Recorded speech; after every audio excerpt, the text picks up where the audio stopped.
Respirasi. Respirasi menurut ilmu biologi adalah proses mobilisasi yang dilakukan oleh dasar hidup dengan pemecahan senyawa berenergi tinggi untuk menjalankan fungsi hidup. Dan selanjutnya, respirasi tumbuhan. Respirasi tumbuhan adalah di mana tanaman menyerap oksigen di udara dan menghasilkan air, karbon dioksida, dan energi untuk tanaman berkembang dan tumbuh. Perkenalkan, nama saya Dara Savitri, BP 1910213012. Baik, selanjutnya saya akan menjelaskan materi tentang pembagian respirasi. Respirasi terbagi dua, yaitu respirasi aerob dan respirasi anaerob. Respirasi aerob adalah reaksi pemecahan senyawa glukosa dengan memerlukan oksigen. Selanjutnya yaitu respirasi anaerob. Berkebalikan dengan respirasi aerob.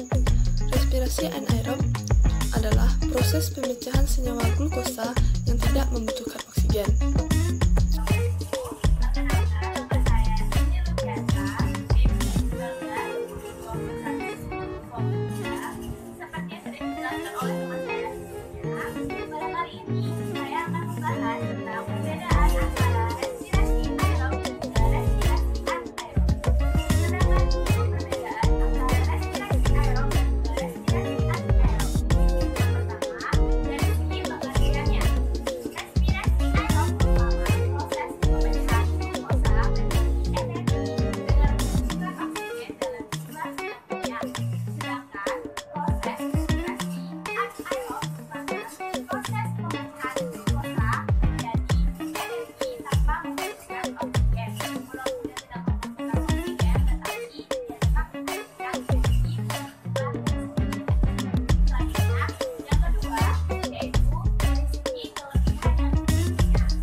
Selanjutnya, yang keempat, yaitu dari hal-hal yang dibutuhkan untuk proses respirasinya.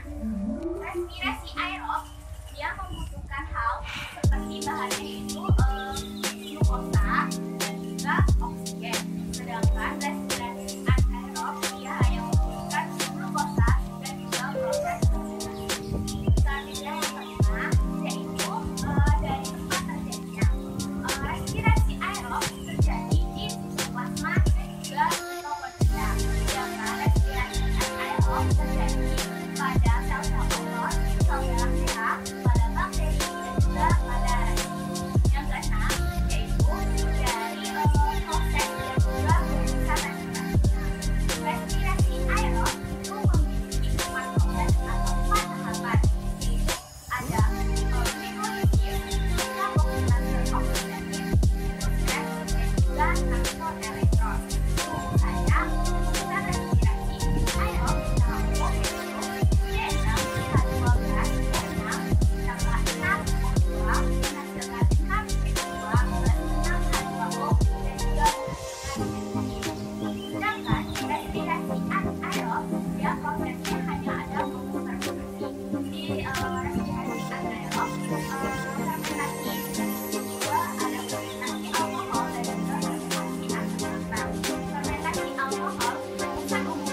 energi respirasi dan perbedaan aerob dan anaerob. Pada kesempatan kali ini saya akan menjelaskan tentang faktor yang terdapat pada respirasi. Faktor yang terdapat pada respirasi itu terbagi atas dua, yaitu faktor internal dan faktor eksternal. Yang pertama, faktor internal. Faktor internal ini adalah faktor yang terdapat pada tumbuhan itu sendiri. Faktor internal ini terbagi atas tiga, yaitu yang pertama, jumlah plasma di dalam sel. Jika sel-sel yang masih penuh dengan plasma biasanya mempunyai kecepatan respirasi yang besar. Yang kedua, jumlah substrat respirasi dalam sel. Karena jika kandungan substrat rendah, maka respirasinya akan rendah juga. Yang ketiga, umur dan tipe tumbuhan. Karena tingkat respirasi yang terjadi pada tumbuhan muda akan lebih tinggi daripada tumbuhan yang sudah tua. Karena tumbuhan muda jaringannya masih muda dan sedang berkembang biak dengan baik. Faktor eksternal itu yang pertama adalah suhu. Jika suhunya tinggi, maka laju respirasinya tinggi. Yang kedua, kandungan O2 udara. Makin tinggi kadar udara di atmosfer, maka makin tinggi pula laju respirasinya. Yang ketiga adalah kandungan air dalam jaringan. Pada umumnya, dengan naiknya kandungan air dalam jaringan, kecepatan respirasi juga akan meningkat. Ini nampak daripada biji sedang berkecambah. Yang keempat adalah cahaya. Cahaya akan mendorong laju respirasi pada jaringan tumbuhan yang berklorofil, karena cahaya berpengaruh pada ketersediaan substrat respirasi yang menghasilkan dari fotosintesis. Bila pada kesempatan kali ini saya akan menjelaskan sedikit tentang tahap-tahap terjadinya respirasi pada tumbuhan, baik itu respirasi aerob maupun respirasi anaerob. Nah, pada respirasi aerob terdapat 4 tahapan. Yang pertama, tahapan glikolisis. Pada tahapan ini terjadi reaksi kimia yang mengubah glukosa menjadi asam pirufat. Tahapan ini terjadi di sitoplasma sel. Pada tahapan ini dibagi menjadi 2 fase. Yang pertama, fase persiapan. Pada fase ini glukosa diubah menjadi 2 senyawa 3 karbon atau gliseraldehida 3 fosfat. Fase selanjutnya yaitu fase oksidasi. Nah, pada fase ini 2 senyawa 3 karbon yang telah dihasilkan oleh fase sebelumnya diubah menjadi asam pirufat. Nah, pada fase inilah juga dihasilkan energi berupa ATP dan NADH. Nah, hasil akhir dari glikolisis yaitu 2 asam pirufat, 2 NADH, dan 4 ATP. Tahapan selanjutnya yaitu dekarboksilasi oksidatif pirufat. Nah, pada tahapan ini terjadi di membran luar mitokondria. Pada tahapan ini terjadi reaksi yang mengubah asam pirufat yang telah dihasilkan oleh akhir proses glikolisis sebelumnya menjadi asetil-CoA. Hasil akhir dari tahapan ini yaitu 2 asetil-CoA ditambah 2 NADH ditambah 2 karbon dioksida. Nah, tahapan selanjutnya yaitu siklus Krebs. Pada siklus Krebs ini merupakan pembongkaran asam pirufat secara aerob menjadi karbon dioksida dan air serta sejumlah energi kimia. Nah, pada fase siklus Krebs dibagi menjadi 2, yaitu fase pembentukan asam sitrat dan fase regenerasi asam oksaloasetat. Nah, pada fase pembentukan asam sitrat ini terjadi reaksi kondensasi asetil-CoA dengan asam oksaloasetat yang membentuk asam sitrat, yaitu asam dikarboksilat berkarbon 6. Hasil akhir dari siklus Krebs sendiri yaitu energi berupa 6 NADH, 2 FADA, 2 ATP, dan 4 karbon dioksida. Nah, fase selanjutnya yaitu transfer elektron. Pada proses sebelumnya yaitu glikolisis dan siklus Krebs itu menghasilkan energi yang berupa NADH dan FADA. Nah, untuk mengubah energi tersebut ke dalam bentuk ATP itu membutuhkan sistem berupa transfer elektron. Walaupun dalam reaksi ini akan diserap oksigen dan dihasilkan H2O, namun NADH dan FADA tidak dapat bereaksi langsung dengan oksigen dan molekul air tersebut. Nah, maka dari itu dibutuhkannya elektron-elektron untuk mengubah energi tersebut ke dalam bentuk ATP. Nah, pada akhir hasil transfer elektron ini dihasilkan energi sebanyak 34 ATP dan H2O. Akan membahas tentang proses glikolisis seperti sudah dibuat di tahapan tentang proses glikolisis. Yang pertama yaitu glukosa diubah dengan bantuan enzim heksakinase menjadi glukosa 6-fosfat. Glukosa 6-fosfat ini dipecahkan dan dibantu oleh enzim fosfoglucoisomerase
membentuk 1,3 bifosfat. Kemudian 1,3 bifosfat ini dibantu oleh enzim fosfogliserol kinase menjadi 3 fosfogliserat. Kemudian 3 fosfogliserat ini dipecah kembali oleh bantuan enzim fosfogliserol kinase membentuk 2 fosfogliserat. Di sini 2 fosfogliserat dengan bantuan enzim enolase dia melepaskan 2H2O. Kemudian setelah itu 2 fosfogliserat enolase itu dibantu juga dengan enzim enolase membentuk fosfoenol pirufat. Di fosfoenol pirufat inilah dengan bantuan enzim pirufat kinase membentuk hasil akhir dari proses glikolisis, yaitu membentuk pirufat dan juga 2-ADP. Sehingga hasil akhir dari glikolisis yaitu membentuk 2-ATP dan asam pirufat. Seperti yang dilihat di sini, sudah dijelas di sini saya beri nomor yang berwarna biru ini merupakan enzim-enzim apa saja yang dibutuhkan dalam proses glikolisis. Dan ya, di glikolisis ini dibagi menjadi 2 tahap. Ada tahap yang dengan bantuan energi dan juga tahapan yang tanpa energi. Sehingga hasil akhir dari glikolisis itu membentuk pirufat dan juga 2-ATP. Proses selanjutnya yaitu dekarboksilase oksidatif. Jadi kita sudah tahu bahwa pada proses glikolisis sebelumnya itu menghasilkan 2-ATP dan juga asam pirufat. Nah, asam pirufat itu akan digunakan dalam proses dekarboksilase oksidatif. Pertama, dalam proses dekarboksilase oksidatif kita tahu bahwa asam pirufat mengandung 3 atom C dan hasilnya nanti akan menjadi asetil koenzim A yang adanya 2 atom C. Jadi di sini asam pirufat yang mengandung 3 atom C, 1 atom C-nya itu teroksidasi membentuk CO2. Selanjutnya di sini juga proses perubahan dari NADH+ menjadi NADH+ dengan H+. Kemudian koenzim A yang diikat oleh asetat yang membentuk asetil koenzim A. Nah, asetil koenzim A inilah yang menghasilkan ikatan C-nya yaitu ada 2. Jadi hasil akhir dari dekarboksilase oksidatif yaitu menghasilkan asetil koenzim A yang mempunyai 2 ikatan atom C.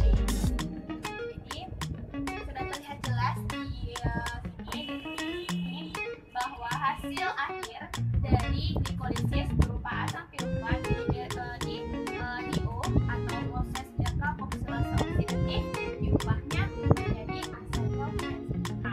Nah, asetil koenzim A inilah yang akan digunakan nanti dalam proses selanjutnya yaitu siklus Krebs. Seperti pada siklus sebelumnya dekarboksilase oksidatif di mana dia akan menghasilkan asetil koenzim A yang memiliki 2 ikatan atom C. Di sini di siklus Krebs 2 atom C dari asetil koenzim A berikatan dengan oksaloasetat dibantu oleh enzim sitrat membentuk isositrat.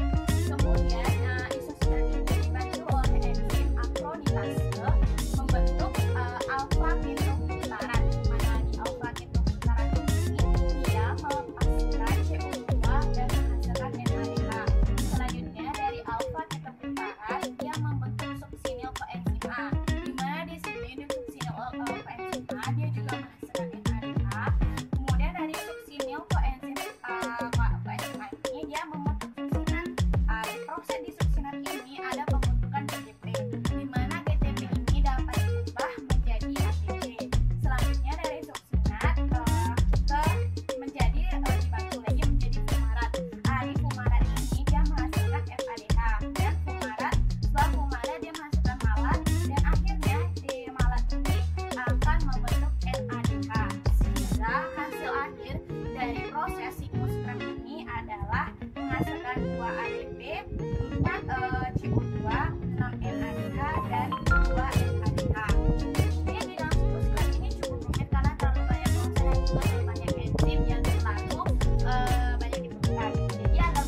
juga ADP. Di sini fungsi mereka yang akhirnya nanti akan membentuk ADP. Sehingga jelas di sini bahwa setiap elektron yang ada itu akan selalu berpindah dari atas sampai ke bawah, sehingga maknanya hasilnya itu sama, yaitu 2 elektron, 2 elektron, 2 elektron sampai ke bawah menjadi 2 elektron. Nah, sehingga hasil akhir dari transfer elektron itu adalah menghasilkan H2O. Dengan nilai di sini jelaskan bahwa yang berwarna biru ini adalah elektronnya, dan ini setiap prosesnya dari ADP dan asam atom dari fosfat akan menghasilkan ATP. Merupakan kesimpulan atau hasil akhir dari reaksi atau ini terdapat 4 penjelasan. Ada 4 tahapan dari glikolisis, kemudian siklus dan transfer elektron. Nah, di sini tempat terjadi glikolisis ada karboksilasi di mitokondria, fosfatida di mitokondria, dan juga transfer elektron juga di mitokondria. Nah, glikolisis input yang sudah dijelaskan pada prosesnya itu ada glukosa. Di sini glukosa hasil akhirnya akan menghasilkan glukosa di glikolisis akan menghasilkan asam pirufat, 2 NADH dan 2 ATP. Nah, hasil 2 asam pirufat ini yang ada di glikolisis akan menjadi input atau bahan dari proses dekarboksilase oksidatif. Di dekarboksilase oksidatif ini dia akan menghasilkan 2 asetokoenzim A, 2 CO2 dan juga 2 NADH. Hasil dari DO dekarboksilase oksidatif itu kan 2 asetokoenzim A akan menjadi input atau bahan dari proses siklus selanjutnya. Di sini di asetokoenzim A akan menghasilkan 4 CO2, 6 NADH, 2 NADH2 dan 2 ATP. Nah, di transfer elektron sendiri yang dibutuhkan adalah NADH dan FADH yang hasilnya dari siklus krem A. Inputnya berupa 10 NADH dan 2 FADH. Hasil akhir dari transfer elektron yaitu 34 ATP dan 6 H2O. Jadi dapat disimpulkan bahwa rumus umum dari hasil respirasi aerob yaitu C6H12O6 atau glukosa ditambah dengan 6O2 atau 6 oksigen menghasilkan 6 CO2, 6 karbon dioksida ditambah dengan 6 H2O atau 6 air dan menghasilkan 38 ATP. Di sini sebenarnya adalah 36 ATP karena 2 ATP yang terdapat di sini akan ditinggalkan kembali untuk proses. Baiklah, selanjutnya saya akan menjelaskan tentang respirasi anaerob. Respirasi anaerob itu sendiri merupakan respirasi yang tidak menggunakan oksigen sebagai penerima akhir pada saat pembentukan ATP. Respirasi anaerob juga menggunakan glukosa sebagai substrat. Respirasi anaerob merupakan proses fermentasi, sedangkan respirasi aerob adalah reaksi pemecahan senyawa glukosa dengan memerlukan oksigen. Aerob berhubungan dengan glukosa, oksigen, penerimaan elektron, dan ATP. Unsur-unsur tersebut ada kaitannya dalam tahapan respirasi anaerob. Respirasi anaerob adalah serangkaian tahapan yang panjang. Jika anaerob terjadi pada paru-paru tingkat sel, ini terdiri di mitokondria. Baik, selanjutnya saya akan menjelaskan tentang skema tahapan anaerob. Yang pertama, tahapan glukosa dengan senyawa dengan 6 atom C adalah tahapan pertama. Proses glikolisis dengan ATP dan NADH membentuk asam pirufat atau senyawa dengan 3 atom C. Tahapan selanjutnya adalah proses dekarboksilasi oksidatif yang menghasilkan NADH membentuk asetil-koenzim atau asetil-CoA. Setelah membentuk asetil-CoA, proses selanjutnya adalah siklus Krebs membentuk asam oksaloasetat dan asam sitrat. Keduanya mengalami reaksi yang bolak-balik. Yang paling terpenting adalah ATP, NADH, FDH2, dan GTP atau ATP membentuk rantai transportasi elektron respirasi. Pada sitoplasma akan terjadi proses glikolisis, pemecahan molekul gula menjadi senyawa asam pirufat. Pada tahapan selanjutnya terjadi dekarboksilasi oksidatif pada mitokondria yang mengubah asam pirufat menjadi asetil-CoA. Tahapan ketiga adalah siklus Krebs. Pada mitokondria dapat menghasilkan oksaloasetat dan asam nitrat. Pada tahap terakhir akan terjadi transport elektron pada membran dalam mitokondria menghasilkan energi H2O.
Di sini di proses perubahan antara kedua ini akan melepaskan 2 CO2. Selanjutnya dari 2 asetaldehyid yang memiliki 2 atom C terbentuklah hasil akhirnya yaitu 2 etanol yang memiliki 2 ikatan C. Jadi proses dari fermentasi alkohol ini diharapkan proses akhirnya akan diubahnya menjadi etanol atau alkohol yang memiliki 2 ikatan atom C.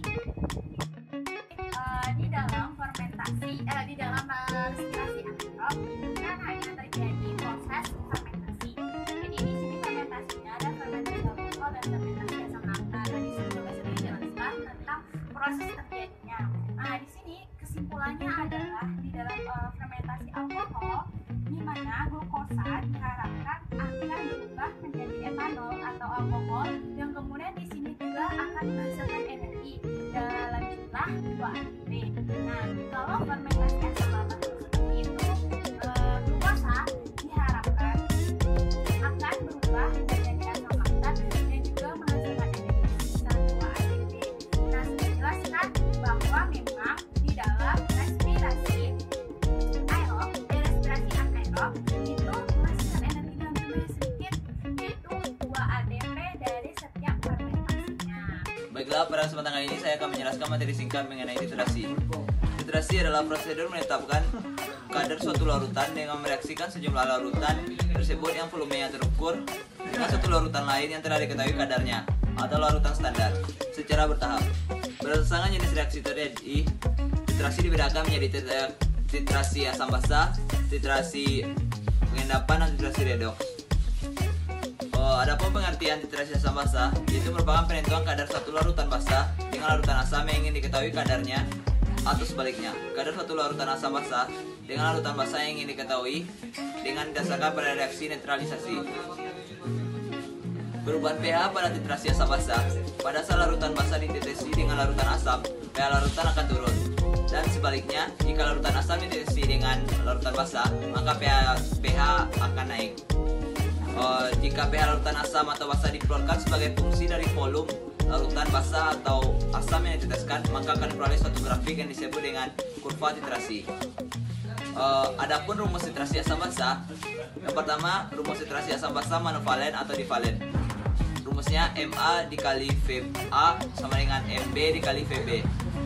Rumus titrasi asam basa divalen dengan basa monovalen, 2Ma dikali Va sama dengan Mb dikali Vb. Rumus titrasi basa divalen dengan asam monovalen, Ma dikali Va sama dengan 2Mb dikali Vb.